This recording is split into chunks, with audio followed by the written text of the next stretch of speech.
मी रविकिरण पवार, तालुका तंत्रज्ञान व्यवस्थापक जत, जिल्हा सांगली. आपण आज मनोज स्वामी यांच्या डाळिंब या पिकामध्ये आलेलो आहे. तर आपण त्यांना काही प्रश्न विचारूया.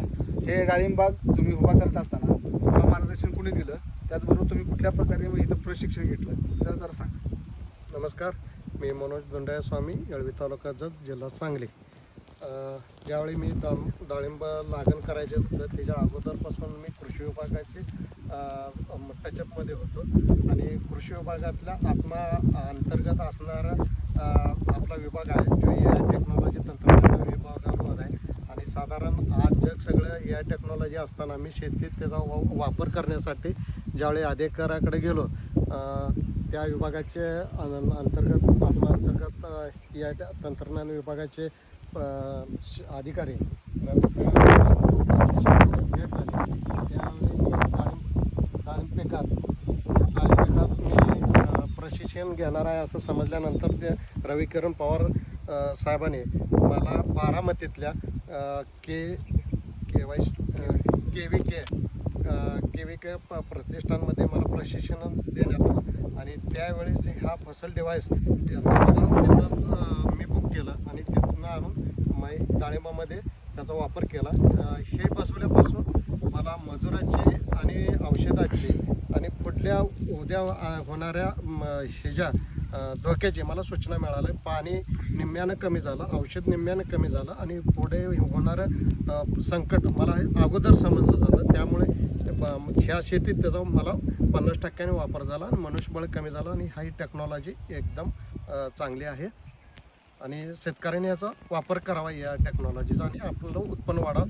गेल्या वर्षीपेक्षाही माझ्या ह्या प्लॉटमध्ये यावर्षी एका झाडाला म्हणजे अधिकाऱ्याने बघितलेलं सांगतो शेतकऱ्यापेक्षा की ह्या वर्षी भरपूर बरोबर आहे. आता ही आम्ही बघतोय अतिशय चांगल्या पद्धतीने ह्या वर्षी डाळिंबाचं पीक या ठिकाणी आलेलं आहे. जवळजवळ एका झाडावरती 100-150 काही ठिकाणी 200 झाडं फळंसुद्धा आता सध्याला आहेत. तर हे तुम्हाला आता ह्याच्यामध्ये मर रोग आहे. मर रोग डाळिंबामध्ये खूप मोठ्या प्रमाणात आहे, म्हणजे पिन होल बोरर असेल किंवा तुमचा जे काही फ्युजेरियमची बुरशी असतील यासाठी तुम्ही जे काही औषध खतं वापरले हे तुम्हाला ह्याच्यामुळे तुम्हाला फायदा झाला. त्याचबरोबर तुम्हाला ह्याचं जे हे होतं मर रोग होतं याबद्दल तुम्हाला काही माहिती मिळाली होती का आमच्याकडून? डाळिंबामध्ये प्रामुख्याने 2-3 रोग हे महत्त्वाचे आहेत: तेल्या, बिब्या आणि मर. आणि ज्यावेळी मर रोग डाळिंबामध्ये येतो त्यावेळी थोडक्यात आपण माणसाला कॅन्सर झाल्यासारखा त्याचा अनुभव असतो की आपण वरून त्याचा हे करतो आणि आतून डाळिंब पूर्ण झाड वाढत मग खराब होत असतं. ज्यावेळी मी ह्याबद्दल रविकिरण पवार यांना विचारलं त्यावेळी त्यांनी ह्याच्याबद्दल आपल्याला प्रशिक्षण आहे आणि ते प्रशिक्षण तुम्ही अटेंड करा असं मला सांगितले. ज्यावेळी मी मर रोगासाठी प्रशिक्षण ला गेलो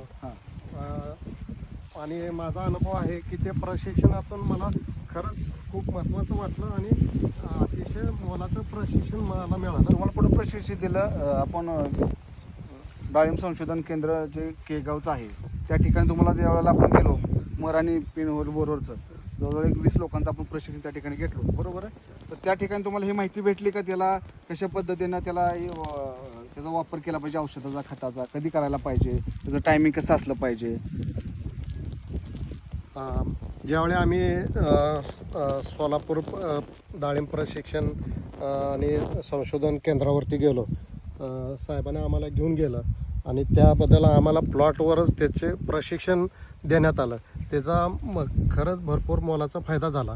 ज्यावेळी आपण बाग फिरत असतो मर रोग शक्यतो सापडत नसतो आणि कसा ओळखायचा, कसा त्याचा त्या संकटापासून आणि त्या डाळिंबाला त्या झाडापासून हे करायचं, वाचवायचं, याचं पूर्णतः प्रात्यक्षिक प्रशिक्षण देण्यात आलं आणि त्याचा मला ह्या प्लॉटमध्ये फायदा झाला.